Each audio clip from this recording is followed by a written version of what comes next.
자, 거기 삼정은 무엇인지 한번 살펴볼 텐데, 이 삼정은 결국 뭘까? 세금의 세 가지입니다. 국가 재정의 기본이 되는 전정은 뭐, 이 전자가 빠전자니까 결국 어디에 매기는 세금? 그렇지, 토지에 매기는 세금. 이건 너무 쉽죠? 그런데 땅을 많이 가진 사람들이 세금 적게 내려고 어떻게 했을까? 땅을 가진 것을 숨깁니다. 그렇게 숨겨진 토지를 은결이라고 해. 숨을 은자, 은닉하다 할 때. 오케이? 은결이라고 합니다. 그래서 국가에서 해야 될 일은 뭘까? 이러한 은결들을 찾아내서 철저하게 세금 잘 매기면 국가 재정이 잘 돌아가겠죠. 그런데 있는 사람들이 관리들과 결탁해가지고 이렇게 재산 신고를 이렇게 축소하는 거지. 그리고 가장 좀 문제가 좀 심각했던 것 중에 하나가 군정입니다. 군정은 뭐지? 그치, 군역이지. 군역. 그런데 이 군역이 어떻게 세금이 됐을까? 실제로 군대를 가는 게 아니라 어떻게? 군포를 냈었죠. 군대 가는 대신에 내는 옷감, 그걸 군포라고 해. 특히 영조 때 아이고 백성들 참 그렇다, 불쌍하다 이래가지고 균역법이라 해가지고 1년에 2필 내던 것을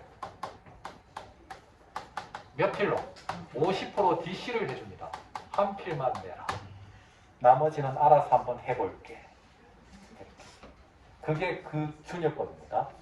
어쨌거나 저쨌거나 군포를 내니까 일종의 세금이죠. 직접 군대를 간다라기보다는. 그런데 어떤 문제가 있었느냐? 자, 선생님이 이렇게 그림을 좀 그려놨는데 좀 웃기지? 이 백골입니다. 백골. 백골 징포. 누구한테 거두는 걸까? 말 그대로 백골에게 포를 징수한다. 죽은 사람이야. 죽은 할아버지한테 할아버지 군대 가셔야죠.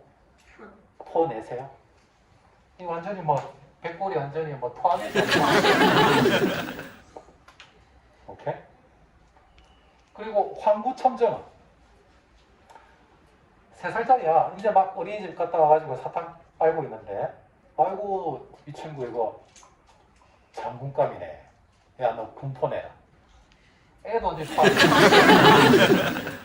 이 황구첨정은 무슨 말이냐? 황구, 입이 노랗다. 어린아이들이 좀 입이 좀 노랗나? 하여튼 입이 좀 노랗대. 혹은 좀 이를 좀 잘 안 닦아서 좀 이가 노랗기도 하겠지. 어쨌거나 저쨌거나 황구, 어린아이들을 말합니다. 첨정, 정에다가 첨가시켜서 어떻게? 군포를 부과한다. 그 뜻입니다. 황구첨정.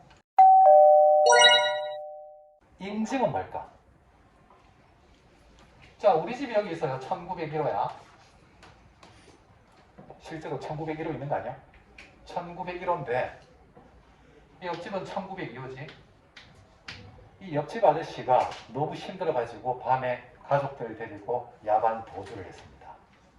그런데 군포 징수자가 누구한테 왔을까요? 우리 집에 오는 거야. 똑똑 계세요? 막 이렇게. 1902호가 도망을 갔어요. 군포 내세요. 누구 거? 옆집 거. 욕 나오겠죠? 그럼 이제 이웃집 것도 징수한다. 이걸 뭐라고 한다? 인증이라고 해. 원래는 린증이지. 이웃 린자를 써서. 그런데 두음 법칙 때문에 인증으로 불리게 됩니다. 원래는 린증. 그러면 족증은 뭘까? 느낌 뭡니까? 그렇지. 저 멀리 이제 삼촌집이 저기 보이네요.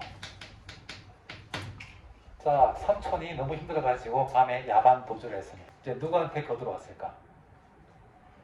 우리 집에. 아이고, 이렇게.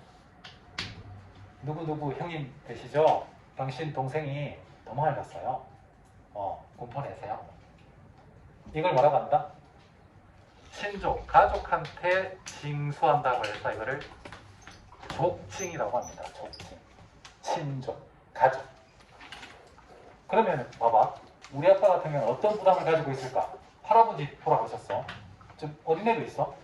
하나, 둘, 셋, 넷, 다섯. 군포를 5필 정도 내야 되는 거야. 감당할 수 있겠습니까? 감당이 안 되겠지. 그래서 이게 어마무시하게 불만 왔다가 야기시켰던 거야. 진짜 이리 주거나 저리 주거나. 결국 농민들이 들고 일어날 수밖에 없었겠죠. 마지막으로 환곡. 이것은 좋은 제도였나? 아주 좋은 제도죠. 사회복지제도입니다. 어떤 제도야? 곡식이 모자랄 때 춘, 봄에 대출해주고 추, 가을에 납부하게 하는 제도입니다. 너무 좋은 제도죠? 대신에 공짜는 아니었지. 어떻게? 사실 뭐 요즘으로 치면 은행 이자 정도 되겠죠. 느끼기에. 제1금융권. 그래서 이자. 그런데 이제 이게 시간이 지나다 보니까 어때? 요 이자가 사실 이제 원금을 뛰어넘기 시작하네.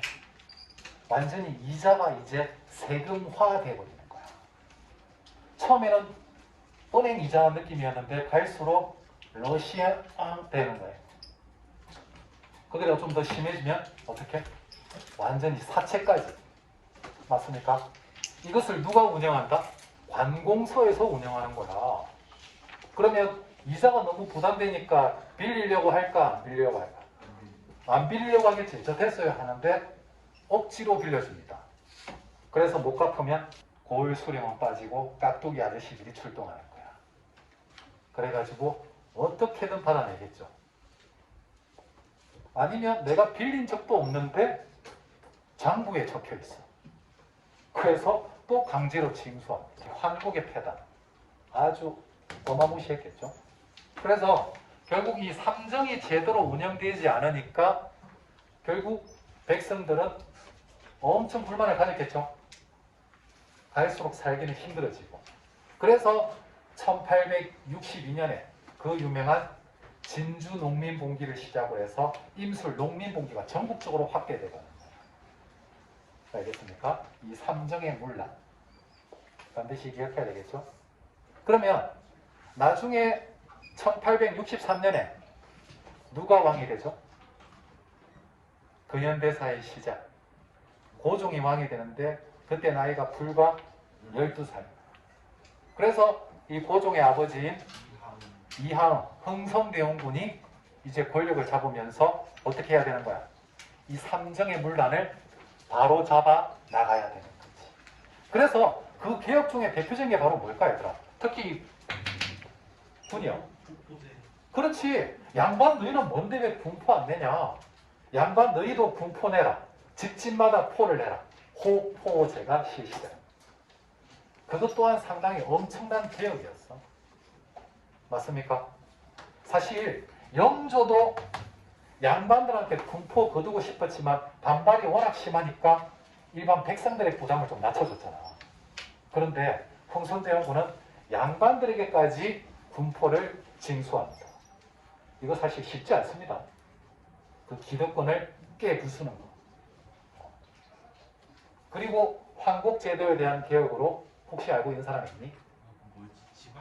그렇지. 야, 관청에서 하니까 이 관공서에 있는 수령들이 헤쳐먹네. 마을에서 알아서 자체적으로 운영해라. 혹시 들어봤습니까? 마을마다 창고를 만들어서 운영해라. 바로 사창제입니다. 그래서 시험에 잘 나오잖아. 사창제. 그래서 그걸 운영하는 사람은 누구다? 덕이 있고 경제적으로 부유한 사람이 관리하면 뜯어먹을 일도 없고 완전히 도덕 분자가 하니까 운영이 잘 될 것이다. 그리고 마지막으로 이것은 토지조사 제대로 실시하면 잘 해결된 문제죠. 그래서 이 은결을 찾아내는 거야. 색출. 그렇게 해서 토지의 세금을 제대로 매겨버립니다. 자, 됐습니까? 자, 질문 있니? 오늘은 여기까지.